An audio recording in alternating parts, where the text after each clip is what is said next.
Lecture number 8 का part number 10 है। UET Peshawar summer classes differential equation के पढ़ने हैं जी। सबसे पहले आपने क्या करना है, आपने एक m उठा लेना है। ये पॉजिटिव इंटीजर से होगा।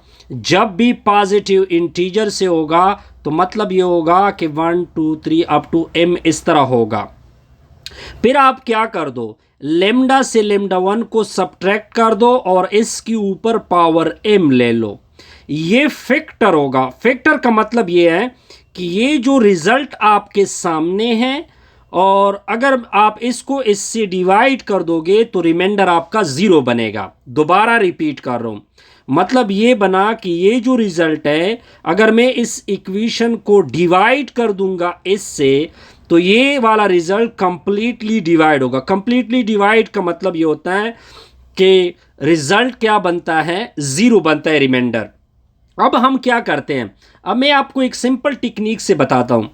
तब यहां पे जब ये डिवाइड कर लेगा इसको तो इस ऊपर वाले m को आइगन वैल्यू ऑफ मल्टीप्लिसिटी बोलते हैं। Point clear. अब इसको कुछ अच्छी तरह से सीखते हैं। दोबारा मैंने m में एक को ऐड कर दिया, चलो ऐड कर दिया। अब अगर मैं इस रिजल्ट को इससे दोबारा डिवाइड कर दूं, यानी मैंने एक अलग पावर लिया m+1, जब मैं इसको इससे डिवाइड करूंगा तो मान लो कि वो फैक्टर नहीं बन रहा। फैक्टर का मतलब है कि डिवाइड करने से रिमाइंडर 0 नहीं होता। तो यहां पे m+1 eigen value of multiplicity m नहीं बन सकता। तब बन सकता है कि अगर वो कंप्लीटली जो आपका कैरेक्टरिस्टिक इक्वेशन है उसको डिवाइड कर दे। अब मेथड ऑफ सॉल्यूशन देखते हैं। अब आपने क्या करना है, सबसे पहला काम आपने एक होमोजेनियस डिफरेंशियल इक्वेशन लेना होगा। सबसे पहले आपने क्या लेना होगा, होमोजेनियस डिफरेंशियल इक्वेशन। इसको x प्राइम इस तरह भी लिख सकते हैं। पॉइंट क्लियर होगा। अब आप आगे देखें, अब हमारा मेन टारगेट है ये जो कोफिशिएंट मैट्रिक्स हैं इसकी आइगन वैल्यू की मल्टीप्लिसिटी m होगी। यानी आपने इस इक्वेशन के कोफिशिएंट मैट्रिक्स की अगर मैं इसकी आइगन वैल्यू फाइंड करूं, ठीक है जी, या आइगन वैल्यू ले लूं, उसकी मल्टीप्लिसिटी m होगी। कब m होगी कि अगर आप दो पॉसिबिलिटी को कवर कर दे। दोबारा रिपीट करूंगा, आपने ये डिफरेंशियल इक्वेशन लिया, फिर इसका जो कोफिशिएंट मैट्रिक्स A है इसकी जितनी भी आइगन वैल्यू होगी उसकी मल्टीप्लिसिटी m होगी। अगर वो दो पॉसिबिलिटी में एक पॉसिबिलिटी आपके सामने आ जाए। अब आप कहोगे कि सर क्या क्या पॉसिबिलिटी है। पॉसिबिलिटी नंबर 1, मान लो कि जो कोफिशिएंट मैट्रिक्स हैं वो n क्रॉस n का है, यानी उसका आर्डर n क्रॉस n है, यानी नंबर ऑफ रो भी n है, नंबर ऑफ कॉलम भी n है। ये तब पॉसिबल होगा, यानी इसकी algebraic multiplicity m is lesser equal to, यानी इस मैट्रिक्स के आर्डर से इसकी अलजेब्रिक मल्टीप्लिसिटी क्या आएगी, या तो इक्वल बनेगी या m बराबर होगा n के या m कम होगा n के। एग्जाम्पल से काम लेते हैं। मान लो कि आपका 2 3 4 सपोज कर ले, ये आपका मैट्रिक्स आ गया। अब आपने आइगन वैल्यू, अब इसकी आइगन वैल्यू की मल्टीप्लिसिटी यानी नंबर ऑफ आइगन वैल्यू या तो आपके 2 आएंगे क्योंकि इसका ऑर्डर कितना है 2 क्रॉस 2 है ना, तो n की वैल्यू यहाँ पे क्या हो गई 2, या तो इसके 2 आइगन वैल्यू आएंगे लेमडा 1 और लेमडा 2, या 2 से कम होंगे। सिंपल इसका मतलब ये है। और इस तरह अगर 2 आइगन वैल्यू आ गए तो 2 आइगन वेक्टर बनेंगे। चूंकि n क्रॉस n में है तो number of eigen vector kn तक आपकी आएगी। अब इसकी सॉल्यूशन की बात करते हैं।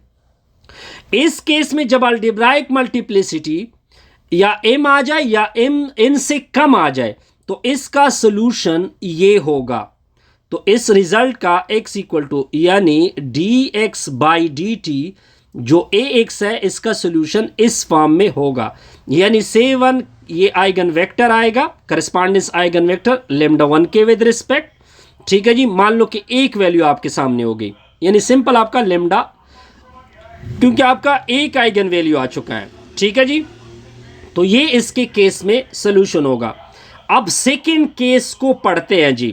सेकंड केस क्या है, अगर आपको एक आइगन वेक्टर मिल रहा है और वो आइगन वेक्टर क्या मिल रहा है, एक आइगन वैल्यू लेमडा 1 के ऊपर, तो यहां पे जो मल्टीप्लिसिटी होगी वो m बनेगी। ठीक है जी, और m लीनियर इंडिपेंडेंट सोल्यूशन होंगे। कितने सोल्यूशन बनते हैं देखते जाइए, m linear independent solution. First solution k11 e power lambda 1t, फिर यहां पे 2 लिखोगे। ठीक है जी, k21 e power lambda 1t plus k22 e power lambda 1t। अब टू जाते जाते ये इसका जर्नल फॉर्म सोल्यूशन का आएगा। जब मैं एग्जाम्पल करूंगा तो ये कंसेप्ट आपको आहिस्ता आहिस्ता क्लियर होता जाएगा। अब जाएंगे जी एक नेक्स्ट कंसेप्ट के ऊपर। अब दोबारा आपने होमोजेनियस डिफरेंशियल इक्वेशन लिया, system of homogeneous differential equation लिया, इसका रिजल्ट ये भी लिख सकते हैं। अब अगर आप देखें, मान लो कि एक आइगन वैल्यू, अब एक सिंपल एक एग्जांपल से आपको कवर करता हूं कि ये आपका मैट्रिक्स है 2x2 का। ठीक है जी, और आपको आइगन वैल्यू 1 मिली, ऑर्डर तो 2 है, यानी 1 इज लेस देन क्या होगा, 2 होगा। अब यहां पे क्या होगा, यहां पे आपको फिर 2 पॉसिबिलिटी का सामना करना पड़ेगा। पॉसिबिलिटी नंबर 1 को देखते हैं। पॉसिबिलिटी नंबर 1 क्या है, अब अगर आपकी जो 2 वेक्टर आएंगे, ठीक है जी, क्योंकि वेक्टर तो 2 होंगे, लेमडा 1 के ऊपर आपके एक आइगन वैल्यू है, वेक्टर आपके 2 आएंगे। वेक्टर आपके कितने हो गए, 2 हो गए। अगर ये लीनियरली इंडिपेंडेंट वेक्टर है, ठीक है जी, तो क्या होगा, तो linear independent corresponds to lambda 1।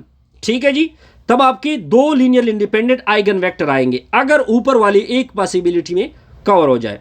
अब दूसरी पॉसिबिलिटी क्या है, हम या फाइंड ही नहीं कर सकते 2 linearly independent eigen vector to eigen value lambda 1, या तो फाइंड कर सकते हैं। अगर फाइंड कर सकते हैं तो वो लीनियरली इंडिपेंडेंट आइगन वेक्टर रहेंगे। अगर वो लीनियर इंडिपेंडेंट वेक्टर हम फाइंड ही नहीं कर सकते लेमडा 1 के, तो केस नंबर 1 देखे। अब मैं केस नंबर 1 की सोल्यूशन बता देता हूं। अगर पॉसिबल है तो सोल्यूशन आपका इस फॉर्म में आएगा। ये किस फॉर्म में आएगा, अगर पॉसिबल है, उधर मैंने पॉसिबिलिटी की बात की है। If possible 2 linear independent vector case में ये सोल्यूशन होगा। अगर दोबारा इसी 1 के लिए दूसरा केस क्या होगा, 1 आइगन वेक्टर अगर हो तो आपका सोल्यूशन कुछ इस फॉर्म में आएगा। अब आप कहोगे कि यहां पे कैपिटल के और पी क्या है, ये दोनों कॉलम वेक्टर है, के इसके बराबर है, पी इसके बराबर है। पॉइंट क्लियर सर, बिल्कुल सर क्लियर होगा। फिर इसके बाद एक नेक्स्ट कंसेप्ट आपने पढ़ना है, ये मैंने कहां तक पढ़ लिया जी, ये कंसेप्ट मैंने यहां तक पढ़ लिया। के की वैल्यू भी मैंने बता दी और उसकी वैल्यू भी मैंने बता दी। अब आपने करना क्या है जी, अब आपने इसके बाद अब आपने अपना सिस्टम लेना है। सिस्टम आपका था x prime equal to ax था, ये आपका सिस्टम था। ठीक है जी, अब आपने x2 को पुट करना है। x2 अगर आप देखें, ये मेरा x2 है, ये मेरा क्या है, x2 है। तो x2 की वैल्यू क्या है, kt e power lambda 1t plus p e power lambda 1t। अब इसको प्लग करोगे, प्लग इधर भी प्लग करोगे, इधर भी प्लग करोगे। मैं आप प्लग कर सकते हैं, डेरिवेटिव ले ले, फिर वगैरह वगैरह कर दे, तो रिजल्ट आपका हो जाएगा a के माइनस लेमडा 1 के साथ में t e power lambda 1t, फिर प्लस, यानी दूसरी तरफ में मैंने शिफ्ट कर दिया जी, इसको मैंने इधर शिफ्ट किया, फिर पुटिंग कर दी, तो ap minus lambda 1p minus k, ठीक है जी, इनटू में e power lambda 1t equal to में 0। ठीक है जी, ये केस तब होल्ड होगा,